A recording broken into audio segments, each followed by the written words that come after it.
9/11. Person named Osama bin Laden.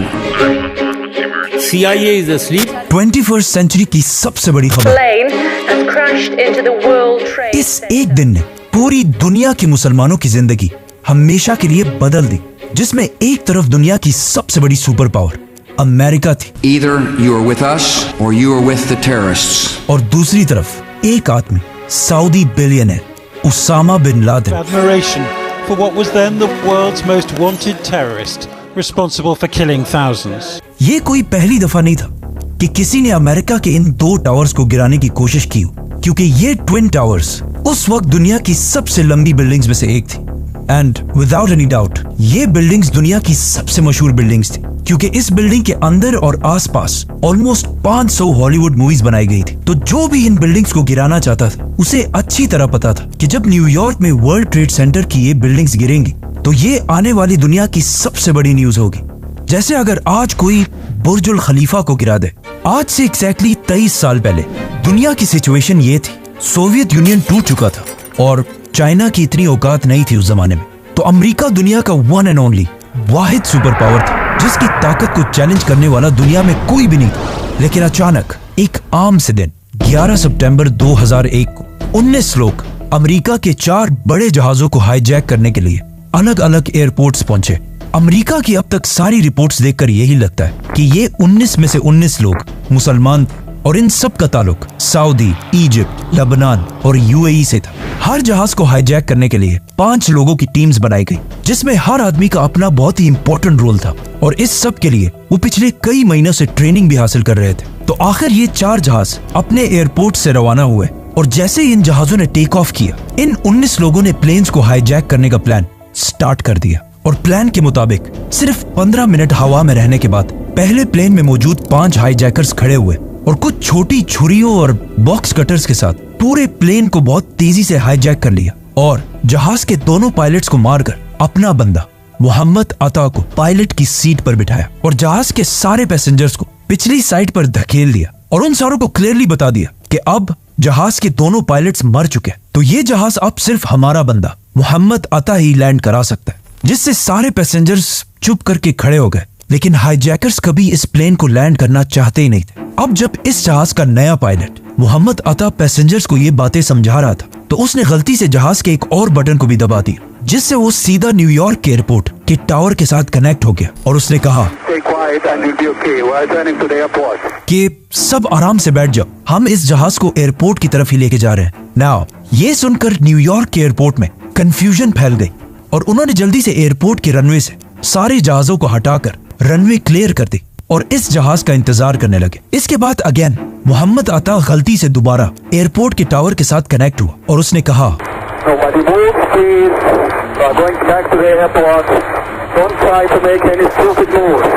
मतलब कोई इतने खतरनाक मिशन में इतना रिलैक्स कैसे हो सकता है। खैर, ये जहाज पहले बोस्टन से लॉस एंजलिस की तरफ जा रहा था, जो काफी लंबा सफर है। तो मोहम्मद अता ने इस जहाज को 100 डिग्रीज टर्न किया और न्यूयॉर्क की तरफ बढ़ने लगा। और जैसे ही वो न्यूयॉर्क की सिटी के करीब पहुंचा तो जहाज बहुत तेजी से अपनी हाइट से नीचे आने लगा और क्लियरली सबको ऐसा ही लग रहा था कि ये जहाज इसलिए नीचे आ रहा है ताकि ये न्यूयॉर्क के एयरपोर्ट पर लैंड कर सके। इसीलिए उधर एयरपोर्ट में भी ये देखकर सारे लोग इस जहाज का इंतजार करने लगे। बट काफी वक्त गुजरने के बाद भी जहाज नहीं पहुंचा और एयरपोर्ट में सारे लोग कंफ्यूज थे कि आखिर ये जहाज गया कहाँ। तो आखिर किसी ने आकर उन्हें बताया कि ये जहाज वर्ल्ड ट्रेड सेंटर की बिल्डिंग से क्रैश कर चुका है। अब सिर्फ एयरपोर्ट वालों को ही पता था कि असल में ये हुआ क्या है, लेकिन अमेरिकन मीडिया को इस बारे में कुछ पता नहीं था। इसीलिए हर न्यूज चैनल ने इसे एक बहुत बड़ा एक्सीडेंट कहकर ब्रॉडकास्ट करना शुरू किया। इस सब के दौरान अमेरिका का प्रेसिडेंट जॉर्ज बुश फ्लोरिडा में बच्चों के एक स्कूल में बैठा हुआ था, तो उनके सेक्रेटरी ने आके खामोशी से उन्हें इस इंसिडेंट का बताया। तो उनका भी फर्स्ट रिएक्शन यही था कि ये कोई एक्सीडेंट ही होगा। नाउ पहले जहाज को टेक ऑफ के सिर्फ 15 मिनट बाद हाईजैक किया गया था, लेकिन दूसरे जहाज को बिल्कुल पहले जहाज की तरह ही 30 मिनट बाद हाईजैक किया गया। और जहाजों को हाईजैक करने की ये टाइमिंग्स भी पहले से प्लान थी। मतलब जो भी इन हमलों के पीछे था वो चाहता था कि दूसरे जहाज को क्रैश होते हुए पूरी दुनिया देख सके। मरवान अल शेही, जिसकी उम्र सिर्फ 23 साल थी, अपने साथियों के साथ दूसरे प्लेन को भी हाईजैक करके पायलट की सीट पर बैठ गया और अगेन प्लेन को लॉस एंजलिस के बजाय न्यूयॉर्क की तरफ मोड़ दिया। अब जब पूरी दुनिया के न्यूज चैनल्स अपने नॉर्मल प्रोग्राम्स छोड़कर पहले जहाज के क्रैश को दिखा रहे थे और इसे एक बहुत बड़ा एक्सीडेंट कह रहे थे, उसी टाइम पूरी दुनिया के सामने दूसरा जहाज फुल स्पीड आकर वर्ल्ड ट्रेड सेंटर के दूसरे टावर से टकरा गया, जिसे देखकर पहले तो लोग थोड़ा कंफ्यूज हुए, लेकिन फिर आहिस्ता आहिस्ता सबको समझ आ गई कि ये सब कोई एक्सीडेंट नहीं बल्कि हमला था। और अगेन अमेरिकन प्रेसिडेंट के सेक्रेटरी ने आके उनके कान में दोबारा ये बात बताई और कहा, mister president, America is under attack. इसके बाद American army full high alert हुई और मुल्क के सारे जहाजों को लैंड करने का हुक्म दिया। लेकिन अभी भी 2 जहाज ऐसे थे जिन्हें ये लोग हाईजैक कर चुके थे और किसी को पता नहीं था कि इन दोनों जहाजों का अगला टारगेट कौन सा होने वाला है। थर्ड जहाज को, जिसे एक सऊदी सिटीजन हानी हंजोर उड़ा रहा था, उसने जहाज न्यूयॉर्क की तरफ टर्न करने के बजाय उसे अमेरिका के कैपिटल वॉशिंगटन की तरफ टर्न किया और जैसे ही वो वॉशिंगटन के करीब पहुंचा, वो अपने जहाज को बहुत ही नीचे ले आया और जहाज की स्पीड फुल बढ़ा दी और ये जहाज बहुत तेजी से दुनिया की सबसे इंपॉर्टेंट बिल्डिंग्स में से एक पेंटागन की तरफ बढ़ रहा था और दुनिया की नंबर 1 इंटेलिजेंस एजेंसी CIA का हेडक्वार्टर इस जहाज के पेंटागन पर क्रैश होने के बाद पूरी दुनिया वर्ल्ड ट्रेड सेंटर को छोड़कर पेंटागन की क्लिप्स दिखाने लगा। लेकिन अभी भी एक जहाज मिसिंग था। जब US आर्मी ने इस जहाज की डायरेक्शन चेक की तो उन्होंने देखा कि ये जहाज भी वॉशिंगटन की तरफ ही बढ़ रहा है और हो सकता है ये अमेरिका की पार्लियामेंट कैपिटल को टारगेट करे। तो मजबूरन इस जहाज को गिराने के लिए अमेरिका के वाइस प्रेसिडेंट के ऑर्डर्स पर 2 फाइटर जेट्स फुल स्पीड रवाना किए गए और इन जेट्स को ये ऑर्डर दिया गया था कि इस जहाज को हर हाल में गिराना लाजमी है, चाहे सारे पैसेंजर्स मर भी जाएं। 3 जहाज तो बिल्कुल प्लान के मुताबिक अपने टारगेट्स तक पहुंच चुके थे, लेकिन चौथा जहाज, जिसे ज़ैद जर्राह चला रहा था, अपने टारगेट कैपिटल तक कभी पहुंच ही नहीं सका, क्योंकि जब ये जहाज हाईजैक किया गया था तब तक वर्ल्ड ट्रेड सेंटर पर हमला हो चुका था। ज़ैद जर्राह ने दोबारा सारे पैसेंजर्स को उसी तरह बता दिया कि सब आराम से बैठ जाओ, हम एयरपोर्ट की तरफ ही जा रहे हैं। लेकिन जब पैसेंजर्स में से एक ने जहाज के फोन से अपनी बीवी से राब्ता किया तो उसकी बीवी ने उसे बताया कि ये हाईजैकर्स झूठ बोल रहे हैं और ये एयरपोर्ट नहीं जा रहे, बल्कि ये एक सुसाइड मिशन है। इस बंदे ने जाके बाकी पैसेंजर्स को भी समझाया कि देखो, मरना तो वैसे भी है, लेकिन इससे पहले कि ये हाईजैकर्स इस प्लेन को किसी बिल्डिंग पर क्रैश करें, हम सब खुद ही इस जहाज को गिरा देते हैं। जिस पर इन सारे पैसेंजर्स ने मिलकर हाईजैकर्स पर हमला कर दिया, जिसे देखकर ज़ैद जर्राह ने प्लेन को ऊपर नीचे और साइड टू साइड हिलाना शुरू किया। लेकिन बहुत कोशिश करने के बाद भी पैसेंजर्स आखिर जहाज के कॉकपिट के दरवाजे तक पहुंच गए और वो जैसे ही जहाज के दरवाजे को तोड़ने वाले थे तो इस जहाज के पायलट ज़ैद जर्राह ने जहाज की स्पीड फुल बढ़ा दी और इसका मुंह जमीन की तरफ किया और इस तरह ये चौथा और आखिरी जहाज तबाह हो गया। अब पूरी दुनिया के न्यूज चैनल्स अगेन चौथे जहाज को दिखाने लगे तो अचानक सिर्फ 1 घंटे बाद न्यूयॉर्क के वर्ल्ड ट्रेड सेंटर का साउथ टावर कोलैप्स कर गया।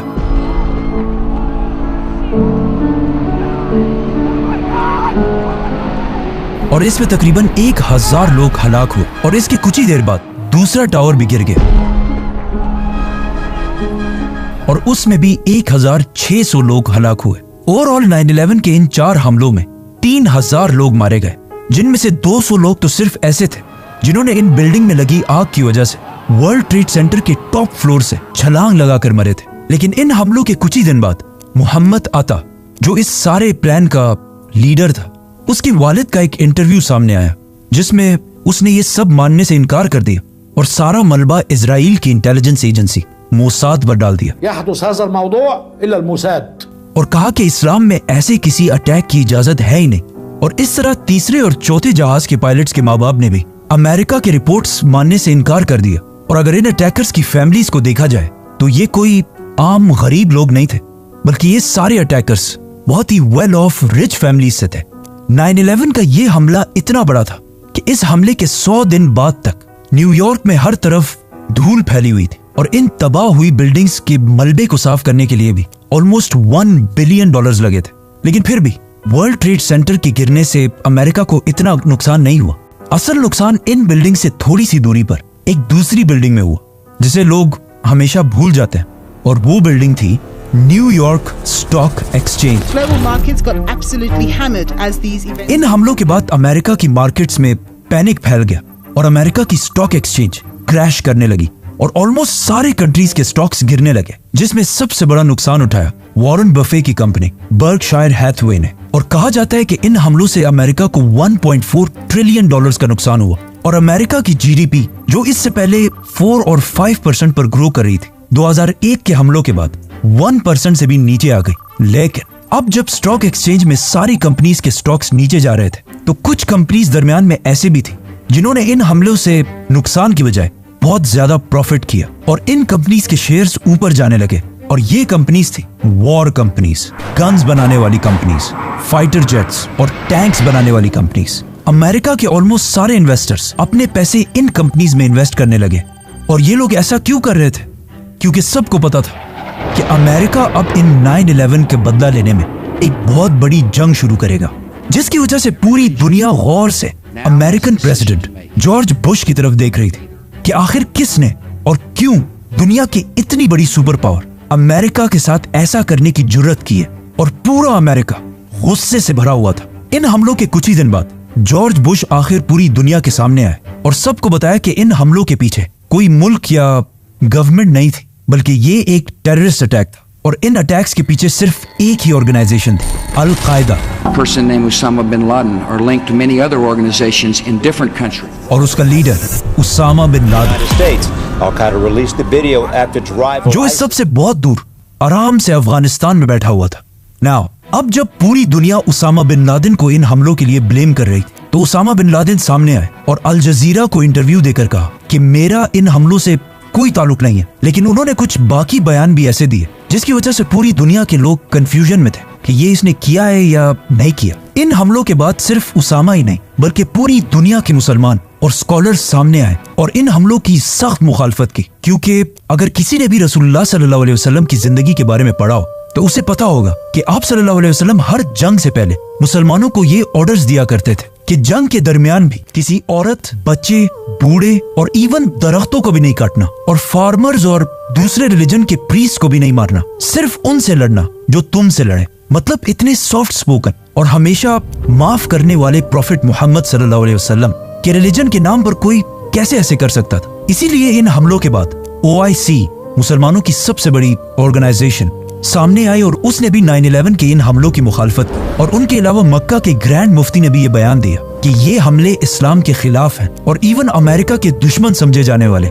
आयतुल्लाह खामनाई ने भी ये बयान दिया कि इन हमलों का इस्लाम से कोई ताल्लुक नहीं है। लेकिन इस सब के बाद भी इस्लाम की इमेज वेस्टर्न कंट्रीज में बहुत ही खराब होने लगी और इस्लामोफोबिया बढ़ने लगा। फॉर एग्जाम्पल, लोग रोड पर हिजाब पहनने वाली औरतों को मारने लगे और वेस्टर्न कंट्रीज में बहुत सारे मुसलमानों को जॉब से निकाला गया और कुछ मुसलमानों को तो जान से भी मारा गया। और टीवीज पर पहली दफा ये डिबेट स्टार्ट हुई कि क्या इस्लाम एक पीसफुल रिलीजन है भी या नहीं। Islam is not a religion of peace. लेकिन इन सब चीजों के बाद भी पूरी दुनिया के मुसलमानों का यही स्टैंस था कि ये हमले चाहे जिसने भी किए, हम इस सब के खिलाफ हैं। नाउ उसामा बिन लादेन के इनकार करने के बाद भी अमेरिका ने सारा ब्लेम उसामा बिन लादेन पर ही डाला। अमेरिका ने अफगानिस्तान की गवर्नमेंट तालिबान को अल्टीमेटम दिया कि अलकायदा के सारे leaders including Osama bin Laden को हर हाल में अमेरिका के हवाले किया जाए। लेकिन अफगानिस्तान ने ऐसा नहीं किया, क्योंकि अफगानिस्तान ने इससे कुछ ही साल पहले एक बहुत बड़ी सुपर पावर सोवियत यूनियन को 10 साल जंग के बाद हरा चुका था। और उसामा बिन लादेन ने उस जंग में अफगानों की मदद के लिए बहुत बड़ा रोल प्ले किया था, जिसकी वजह से तालिबान गवर्नमेंट, जिसका लीडर मुल्ला मोहम्मद उमर था, उसामा बिन लादेन की बहुत ही रिस्पेक्ट किया करती थी। जिस पर तालिबान ने अमेरिका की गवर्नमेंट से कहा कि आप जिस पर ब्लेम लगा रहे हैं वो बंदा तो मान ही नहीं रहा कि उसने ये सब किया है, आप हमें प्रूफ्स दें, हम खुद उसे सजा देंगे और बगैर प्रूफ्स के हम अपने गेस्ट को किसी के हवाले नहीं कर सकते। बट अमेरिका ने उनकी ये ऑफर नहीं मानी और कहा, देखो मैं एक सुपर पावर हूं और तुम एक आम से गरीब मुल्क हो, मुझे तुम्हें सबूत देने की कोई जरूरत नहीं है, ये बंदा मेरे हवाले करो बस, वरना हम अफगानिस्तान पर हमला करके तालिबान को खत्म कर देंगे। क्योंकि अमेरिका के जनरल्स ने इससे पहले ही अपनी रिसर्च कर ली थी कि तालिबान हमारे सामने सिर्फ कुछ ही हफ्तों के लिए खड़े हो सकते हैं, उसके बाद हम इन्हें खत्म कर देंगे। लेकिन तालिबान बीइंग पठान, उन्होंने ऑफ कोर्स उनकी बात नहीं मानी, तो अमेरिका ने भी अफगानिस्तान पर हमले की प्लानिंग शुरू कर दी। इस जंग को रोकने के लिए तालिबान ने एक और आखिरी कोशिश भी की और अमेरिका से कहा कि हम उसामा बिन लादेन को एक थर्ड कंट्री के हवाले करते हैं जो ना आपकी सुनता हो ना हमारी, और वो इंडिपेंडेंटली फैसला करे। बट अमेरिका अपने ताकत के फुल नशे में था और उसने अफगानिस्तान की ये ऑफर भी नहीं मानी और 9/11 के सिर्फ 1 महीने बाद अफगानिस्तान पर हमला कर दिया। जॉर्ज बुश ने इस जंग को एक क्रूसेड कहा और इसका नाम रखा war on terror. This crusade, this war on terrorism, और हर तरफ से अपनी फौज अफगानिस्तान की तरफ भेजना शुरू की और अफगानिस्तान के अंदर जो तालिबान के खिलाफ सबसे ताकतवर अफगान था, अहमद शाह मसूद, अमेरिका ने उसकी आर्मी को फुल सपोर्ट किया और बिल्कुल अमेरिका के प्लान के मुताबिक तालिबान को निकालकर पूरे अफगानिस्तान को फतह कर लिया। लेकिन ये सब करने के दरमियान अमेरिका के रास्ते में एक बहुत बड़ा हर्डल था, मीडिया और स्पेशली अल जजीरा, क्योंकि पूरी दुनिया का मीडिया अब तक सिर्फ अमेरिका की साइड ही दिखा रहा था, लेकिन अल जजीरा वाहिद चैनल था जो दोनों साइड्स को दिखा रहा था, अमेरिकन साइड और अफगान साइड। अल जजीरा ने अपने टीवी पर ऐसे वाकयात भी दिखाए जिसमें अमेरिकन जेट सिर्फ तालिबान को नहीं बल्कि सिविलियंस को भी टारगेट कर रहे थे, जिसे अब तक बाकी सारे चैनल्स BBC, CNN वगैरह नहीं दिखा रहे थे। तो इस पर अमेरिका की फौज को बहुत गुस्सा आया और उन्होंने अफगानिस्तान पर हमले के सिर्फ 4 हफ्ते बाद काबुल में अल जजीरा के हेडक्वार्टर को अपने एक जहाज से उड़ा दिया ताकि अल जजीरा वहां रिपोर्टिंग ना कर सके, और इवन इनके एक कैमरामैन को दुनिया के सबसे खतरनाक प्रिजन ग्वांतनामो बे भेजा ताकि इन सब चीजों से अल जजीरा का मुंह बंद हो सके। अमेरिकन जनरल्स की प्लानिंग बिल्कुल सही थी क्योंकि 9/11 के सिर्फ 3 महीने बाद तालिबान की गवर्नमेंट अफगानिस्तान में खत्म हो गई, जिसके बाद अफगानिस्तान का कोई भी लीडर नहीं था। इसीलिए अमेरिका ने अफगानिस्तान के एक नए लीडर की तलाश शुरू कर दी और जर्मनी की सिटी बॉन में एक बहुत बड़ी कॉन्फ्रेंस कराई जिसमें उन्होंने कुछ अफगान लीडर्स को भी बुलाया और इन सब को बिठाकर जर्मनी से अफगानिस्तान के लिए एक नया लीडर चूज किए, हामिद करजई, जो बिल्कुल तालिबान के ऑपोजिट था। Unfortunately, that didn't happen. मतलब जबरदस्त इंग्लिश बोलता था और बिल्कुल एक वेस्टर्न आदमी लगता था और CIA का फेवरेट था। हामिद करजई को अमेरिका ने अफगानिस्तान का नया प्रेसिडेंट बनाया और इसकी हुकूमत को स्ट्रॉन्ग करने के लिए एक नई फौज ट्रेन की और एक नई गवर्नमेंट बनाई। दूसरी गवर्नमेंट्स को निकालना और अपनी पसंद की गवर्नमेंट बिठाना अमेरिका का पुराना बिजनेस है, लेकिन अगर अफगानिस्तान की हिस्ट्री को देखा जाए तो उन्होंने कभी भी बाहर से किसी लीडर को अपने ऊपर एक्सेप्ट नहीं किया। And to top that, Hamid Karzai की गवर्नमेंट इतनी करप्ट थी कि अफगान कौम उसे एक्सेप्ट कर भी नहीं सकती थी। इसी तरह सब कुछ चलता रहा और ऐसा लग रहा था कि क्लियरली तालिबान ये जंग हार चुके। लेकिन 2 साल बाद 2003 में अमेरिका ने एक नई जंग शुरू की, Iraq war. Saddam Hussein and his sons must leave Iraq within 48 hours. जिससे अमेरिका का सारा फोकस अफगानिस्तान से हटकर इराक की तरफ जाने लगा, जहां उन्होंने सद्दाम हुसैन को हटाने के लिए एक बहुत बड़ा झूठ बोला जिसे वो आज खुद भी मानते हैं। I apologize for the fact that the intelligence we received was wrong. Saddam Hussain की स्टोरी फिर हम किसी और वीडियो में एक्सप्लेन करेंगे। जब अमेरिका का फोकस अफगानिस्तान से हट गया तो तालिबान ने आहिस्ता आहिस्ता मुल्ला उमर की लीडरशिप में दोबारा रीग्रुप करना शुरू किया और अमेरिकन फोर्सेस पर छोटे छोटे हमले करने लगे। सद्दाम हुसैन की हुकूमत तो इराक में खत्म हो गई, लेकिन उस जंग में अमेरिका ने इतनी बड़ी बड़ी गलतियां की थी जिसे छुपाना इम्पॉसिबल था। फॉर एग्जाम्पल, इराक में अमेरिका के एक जेल से कुछ पिक्चर्स रिलीज हुई जिसमें अमेरिकन फोर्सेस इराकियों को बहुत ही बुरी तरह ट्रीट कर रहे थे और ये पिक्चर्स पूरी दुनिया के मीडिया में फैल गई, जिससे अमेरिका की इमेज बहुत ही खराब हो गई। और उधर अफगानिस्तान में तालिबान ने भी ये इमेज यूज करके अफगानों को ये समझाने की कोशिश की कि देखो ये सब कुछ होता है अमेरिका के जेलों में। इराक के इन जुल्मों की वजह से जब बुश इराक विजिट करने गए तो वहां उन्हें जूते भी मारे गए। इस सब से अमेरिका की इमेज इराक में ही नहीं बल्कि अफगानिस्तान में भी खराब हुई और तालिबान दोबारा मजबूत होने लगे। इसके अलावा तालिबान की मजबूती का एक रीजन ये भी था कि अफगानिस्तान बहुत ही एक ट्राइबल सोसाइटी है और जब भी अमेरिकन फौज किसी एक अफगान को मारती थी उसका सारा खानदान और कबीला तालिबान के साथ जाकर मिल जाता था। तो इस तरह अफगानों को मारने से तालिबान कमजोर होने के बजाय और स्ट्रॉन्ग होते जाते थे और इनके नंबर्स भी पहले से बहुत ज्यादा बढ़ चुके थे। नाउ एज वी सेड कि इससे पहले उसामा बिन लादेन ने 9/11 के हमले में इन्वॉल्व होने से इनकार कर दिया था, लेकिन 2004 की यूएस इलेक्शन से पहले उसामा बिन लादेन की एक वीडियो सामने आई जिसमें उसने अमेरिकन को मुखातिब करके 9/11 की पूरी जिम्मेदारी एक्सेप्ट की। और इस वीडियो में उसामा बिन लादेन ने उन 19 लोगों के लिए दुआएं भी की जिन्होंने 9/11 किया था, और अमेरिका को एक वार्निंग भी दी कि वो दोबारा भी ऐसा कर सकता है। मतलब उसामा बिन लादेन ने 9/11 के 3 साल बाद उसकी पूरी जिम्मेदारी उठा ली। इस स्पीच के बाद जॉर्ज बुश दोबारा अमेरिका की पॉलिटिक्स में मजबूत हो गया और कुछ ही अरसे बाद इलेक्शंस जीत गया। और इलेक्शन जीतने के बाद उसने दोबारा फौजों को अफगानिस्तान में उसामा बिन लादेन के पीछे भेजा। लेकिन फिर भी अगले 4 साल तक ना उसामा बिन लादेन मिल सका और ना अफगानिस्तान फतह हो सका और ना तालिबान खत्म हो सके। अफगानिस्तान की ये जंग जो सिर्फ कुछ हफ्तों के लिए थी, 9/11 के बाद 10 साल तक जारी रही। और अब जॉर्ज बुश के बाद अमेरिका का नया प्रेसिडेंट भी आ चुका था, बराक ओबामा। ओबामा ने आते ही इस जंग को अपने वादों के मुताबिक कम करने की बजाय और भी बढ़ा दिया और भी ज्यादा फौज अफगानिस्तान की तरफ भेजी, जिससे वहां अमेरिकन फौज की तादाद 1 लाख से भी बढ़ गई। और उसी के साथ ओबामा ने ड्रोन अटैक्स और एयर स्ट्राइक्स को भी बढ़ा दिया। और उसी की हुकूमत में आखिर 9/11 के 10 साल बाद 2011 में अमेरिका को आखिर एक टारगेट मिला उसामा बिन लादेन के बारे में, जो अफगानिस्तान में नहीं बल्कि पाकिस्तान में छुपा हुआ था। अब इस वाकये के 2 वर्जन, एक तो अमेरिका और पाकिस्तान का वर्जन और दूसरा कुछ सीनियर जर्नलिस्ट का वर्जन। उसामा बिन लादेन अपने 3 बीवियों, बच्चों और ग्रैंड चिल्ड्रन के साथ पिछले कई साल से पाकिस्तान की सिटी एबटाबाद में रह रहा था, जहां अमेरिका ने खुद ही ऑपरेशन करके उसे ढूंढा और फिर उसे मार दिया, जिसका पाकिस्तान की आर्मी और गवर्नमेंट को बिल्कुल भी पता नहीं था। लेकिन कुछ सीनियर जर्नलिस्ट जैसे कि सीमोर हर्ष के मुताबिक अमेरिका ने उसामा बिन लादेन को पकड़ने के लिए $25 मिलियन रखी थी। इसीलिए पाकिस्तान आर्मी के एक रिटायर्ड कर्नल इकबाल सईद खान ने इन पैसों के लिए उसामा बिन लादेन की लोकेशन अमेरिका के CIA तक पहुंचाई। और इस खबर को कंफर्म करने के लिए अमेरिका ने एबटाबाद में शकील अफरीदी के साथ एक फेक वैक्सीन कैंपेन शुरू की और एबटाबाद के इस घर को हर तरफ से स्कैन करने लगा। अमेरिकन ड्रोन्स और सैटेलाइट ने भी इस घर को 24 घंटे रिकॉर्ड करना शुरू किया। और अचानक एक दिन उन्होंने इस घर के लॉन में एक 6 फुट के आदमी को वॉक करता हुआ देखा। इससे और कुछ बाकी चीजों से अमेरिका ने अंदाजा लगाया कि हो सकता है यही Usama bin Laden.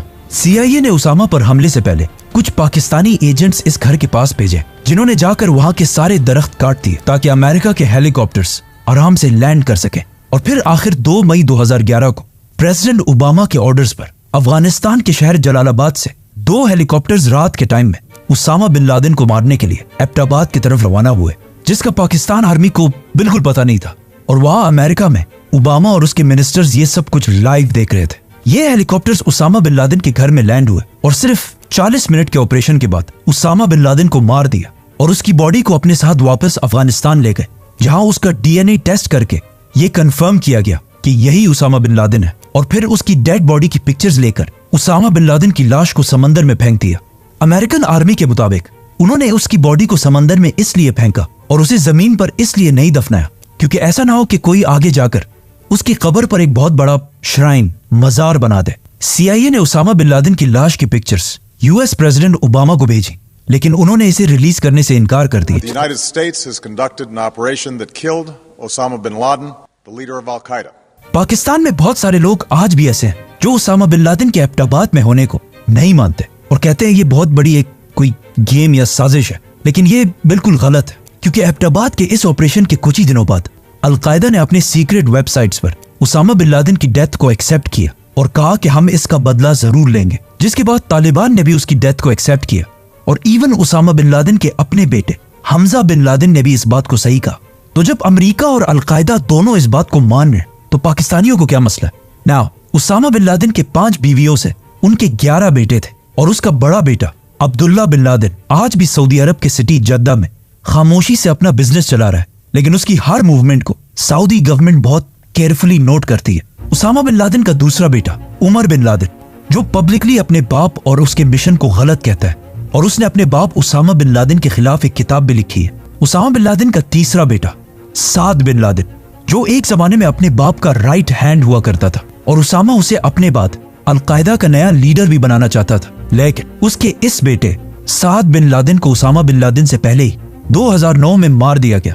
Usama bin Laden का एक ही ऐसा बेटा था, उसका चौथा बेटा हमजा बिन लादेन, जो उसके बाद अल-कायदा के लीडर्स में से था। और उसामा बिन लादेन के मौत के बाद वो बार बार अल-कायदा की तरफ से पब्लिक स्टेटमेंट्स भी दिया करता था, लेकिन इसे भी 2018 और 19 के दरमियान अफगानिस्तान में मार दिया गया। उसामा बिन लादेन की जो फैमिली एबटाबाद में बच गई थी, वो पहले तो 1-2 साल पाकिस्तान की कैद में रहे, जिसके बाद उन्हें वापस अपने कंट्रीज में भेज दिया गया और आज वो सारे खामोशी से सऊदी और यमन में अपनी जिंदगियां गुजार रहे हैं। लेकिन किसी को नहीं पता कि उनकी एग्जैक्ट लोकेशन क्या है। उसामा बिन लादेन की वफात के बाद उनके घर से बहुत सारे पर्सनल डॉक्यूमेंट्स भी मिले, जिनमें उनकी कुछ रिकॉर्डिंग्स और उनके बच्चों के लिए कुछ वीडियो गेम्स भी शामिल थी। इन डॉक्यूमेंट्स को देखकर यह भी लगता है कि उसामा बिन लादेन को पहले से पता था कि एक दिन उसे इसी तरह अचानक मारा जाएगा। इसीलिए इन डॉक्यूमेंट्स में से एक में उनकी आखिरी वसीयत भी मिलती है, जिसमें वो लिखते हैं कि मेरे पास अभी भी $40 मिलियन पड़े हैं और मेरे बाद इन $40 मिलियन से सिर्फ थोड़ा सा मेरी फैमिली को दिया जाए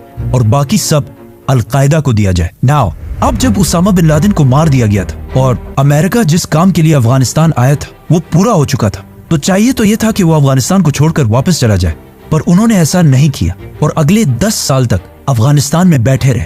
क्योंकि उसामा बिन लादेन तो अब कोई मसला नहीं था, लेकिन अब दुनिया बिल्कुल चेंज हो चुकी थी और अफगानिस्तान के बहुत ही क्लोज एक नया सुपर पावर चाइना बनने वाला था और चाइना को कंट्रोल में रखने के लिए अमेरिका की प्रेजेंस इस इलाके में लाजमी थी। इसके अलावा उसामा बिन लादेन की मौत से कुछ ही अरसा पहले अमेरिका के एक इंस्टीट्यूट ने अफगानिस्तान में रिसर्च की और उन्हें पता चला कि अफगानिस्तान के जमीन के नीचे जो मिनरल्स पाए जाते हैं वो दुनिया के सबसे कीमती और रेयर मिनरल्स में से एक है, जिनमें से सबसे इंपॉर्टेंट मिनरल है लिथियम, जिससे दुनिया की ऑलमोस्ट सारी बैटरीज बनती हैं। अब अगर अमेरिका अफगानिस्तान को छोड़कर चला जाता तो चाइना बहुत ही आसानी से इन मिनरल्स तक पहुंच सकता था। इसीलिए अगले 10 साल तक अफगानिस्तान में अमेरिका बैठा रहा। लेकिन फिर भी अमेरिका की इतनी बड़ी ताकत और इतनी बड़ी फौज के बावजूद अफगानिस्तान में तालिबान की प्रेजेंस बढ़ती गई और आखिर मजबूरन 20 साल की जंग के बाद अमेरिका के नए प्रेसिडेंट डोनाल्ड ट्रंप ने तालिबान गवर्नमेंट के साथ डील कर ली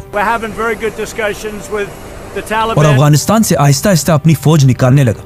और 20 साल ट्रेनिंग देने के बाद भी अफगानिस्तान की फौज कुछ दिनों के लिए भी तालिबान के सामने खड़ी ना हो सकी और अमेरिका के जाने के कुछ ही दिनों बाद तालिबान बगैर किसी लड़ाई के 20 साल बाद दोबारा अपने कैपिटल काबुल में दाखिल हुए। अफगानिस्तान की इस जंग को अमेरिका की सबसे बड़ी नाकामी समझा जाता है, क्योंकि 20 साल लड़ाई के बाद भी अमेरिका ने तालिबान को कमजोर करने की बजाय और स्ट्रॉन्ग बना दिया और इस जंग के बाद अफगानिस्तान को उसका टाइटल दोबारा मिल गया as the graveyard of empires.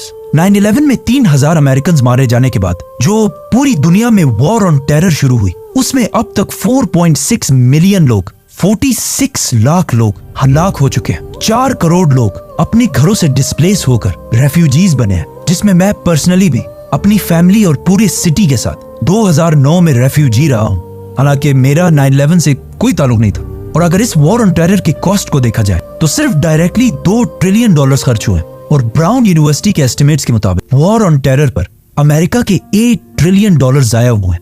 इस वॉर ऑन टेरर से अमेरिका की आवाम को भी नुकसान हुआ है और अफगानिस्तान की आवाम को भी, और फायदा सिर्फ और सिर्फ वेपन्स बनाने वाली कंपनीज को हुआ है। फॉर एग्जाम्पल लॉकहीड कंपनी के सीईओ को, जो इस जंग से पहले हर साल $3 मिलियन कमाया करता था, लेकिन इस जंग के दौरान उसकी इनकम $3 मिलियन से $30 मिलियन तक चली गई थी। मतलब कुछ ही सालों में 10 टाइम्स इनकम बढ़ गई थी। और आज भी This crusade,